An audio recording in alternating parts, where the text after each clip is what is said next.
About a decade ago, perhaps almost 2 decades ago, we began to respond to the hysteria about barcodes being the mark of the beast and the thing of Antichrist and all of this. And this idea started, of course, among Pentecostalists in North America already in probably the late 60s, maybe the early 70s, when barcodes began to become more popular. We're no longer just, marked on the side of railway cars so that they could be, the railway cars could be tracked easier. That's really how the major use of barcodes started in things like that. But it spread into the Orthodox Church with some of our, first of all, with some of our false prophets who are a little bit overwrought about apocalypticism, the end of the worldism, and a little bit too concerned and worried about that sort of thing. And people not thinking very carefully about that and its ramifications. But one of the reasons that we had a little bit of perhaps a better insight into it is because we realized that barcodes are far too big, too cumbersome, too difficult, and although they simplified matters at the time, it was obvious to those of us who were involved in the sciences that they were transitory. Now they're still being used, of course, but they're fading, and they're really too big and too complicated for modern usage because we've gone beyond that. We realized that there would be some kind of microchip development which would not only replace barcodes but also would help to track and manipulate people in ways that were far more consistent with, say, something of Antichrist than barcodes could ever have been. It's not just these microchips that are planted in products that you buy, and some people will be willing to have a microchip implanted in an earlobe and think that, we discussed this earlier, just for the sake of convenience. You can cross the border easily because the microchip in your earlobe will reveal absolutely everything about you, and perhaps even replace passports eventually, so you can't travel abroad without a microchip implanted.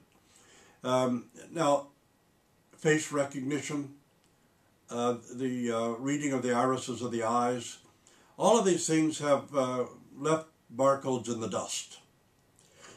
So while I want to warn people again about not getting hysterical about eschatology, about the end of the world, or what's wrongfully called apocalypse or apocalyptic, but really concentrate on your spiritual life and your spiritual development in the present. But there are things that we do have to look at constantly, not only from the point of view of whether they have to do with Antichrist. I mean, every development can prepare the way for Antichrist, but also what happens when we begin to be reduced down from human beings and our personhood begins to be reduced to a mathematical formula. When we become so involved in the computer and things like Facebook app, LinkedIn, and others of these twittering or whatever it is, and tweeting, yes, and other things, we lose our freedoms and our autonomy, our human autonomy, and our personhood itself begins to be undermined. I was reading a study, and I want to share a few other things with you. Some of you are aware of it.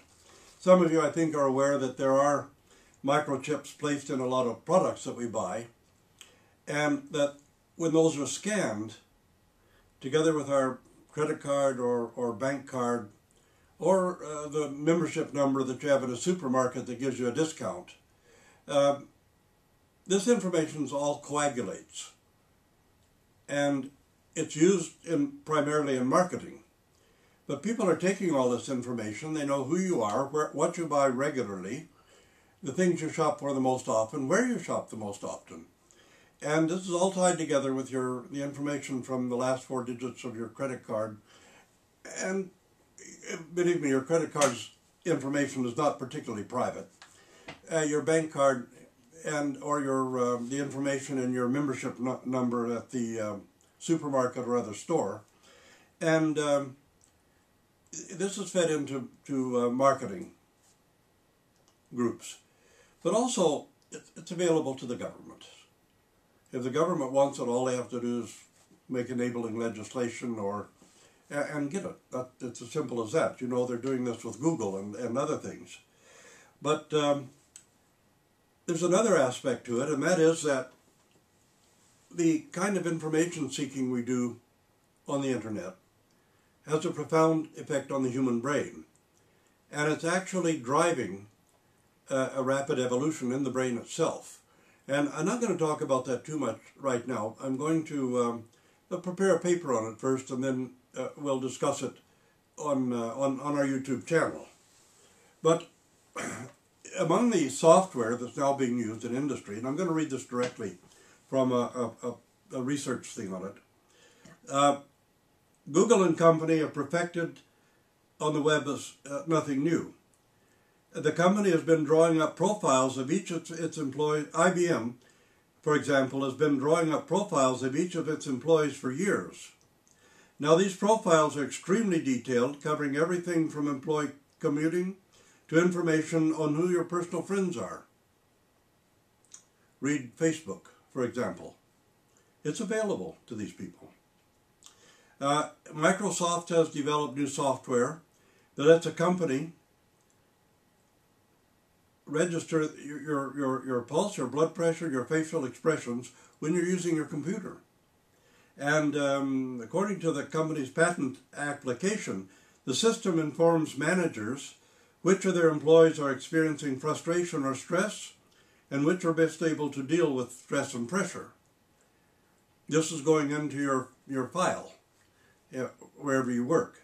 And it's going to determine who gets a raise, who gets to keep their job, who gets laid off, and who gets promoted.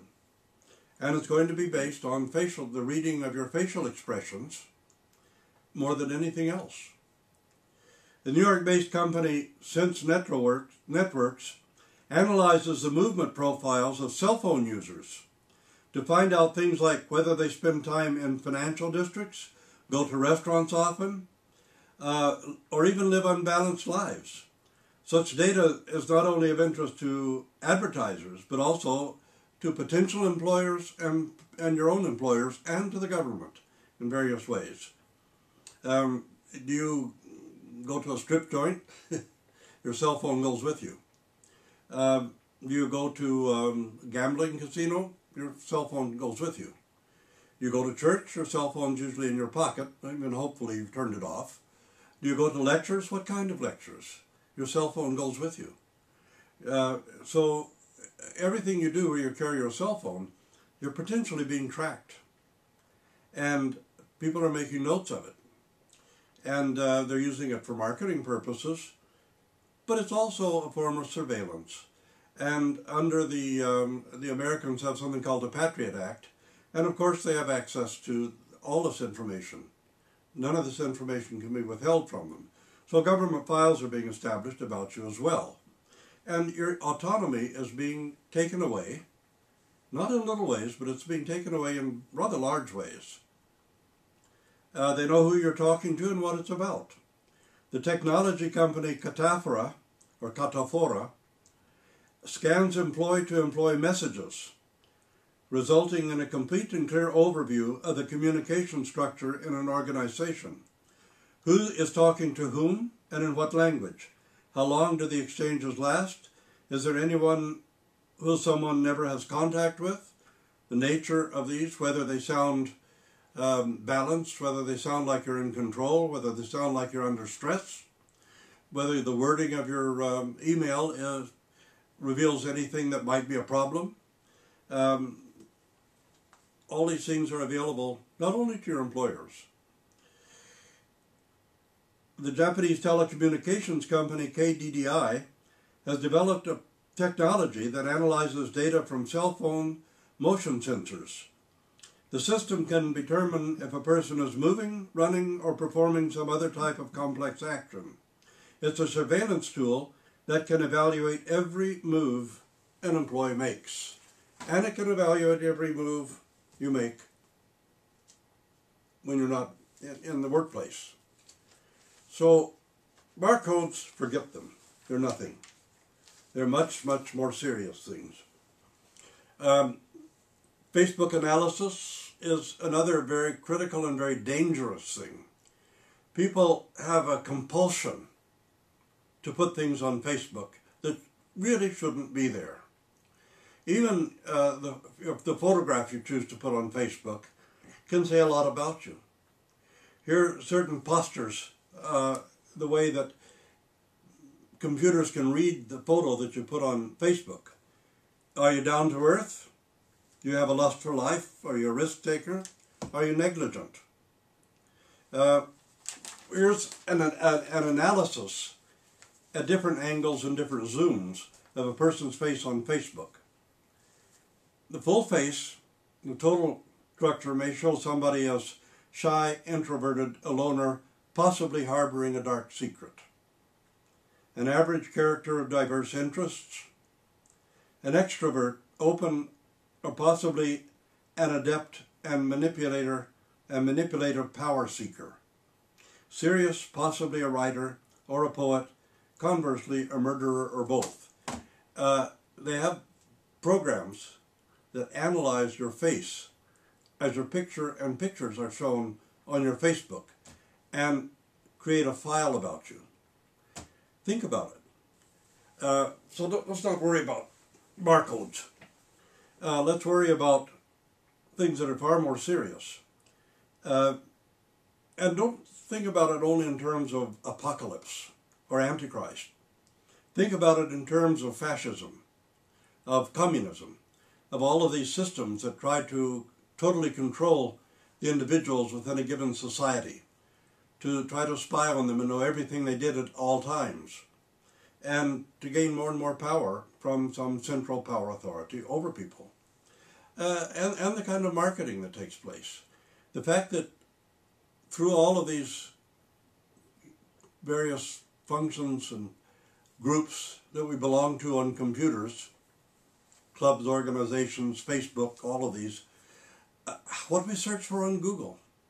You know very well that whatever you search for on Google is registered, and it's registered in terms of either the password that you have on Google or the computer that you're using, and they know, because there are cookies in your computers you don't even know about. What do you look up? What kind of subjects do you look up the most often? Now you could be looking up subjects about, how to commit suicide easily or something. You know, the euthanasia organizations and societies. Now you might be looking it up just for research, but there's no way they can tell what your motive is. But they know you're looking at these sites all the time. Maybe you're looking at a lot of Islamic sites because you're doing research and trying to find out more about what the dangers of Islam are in the West.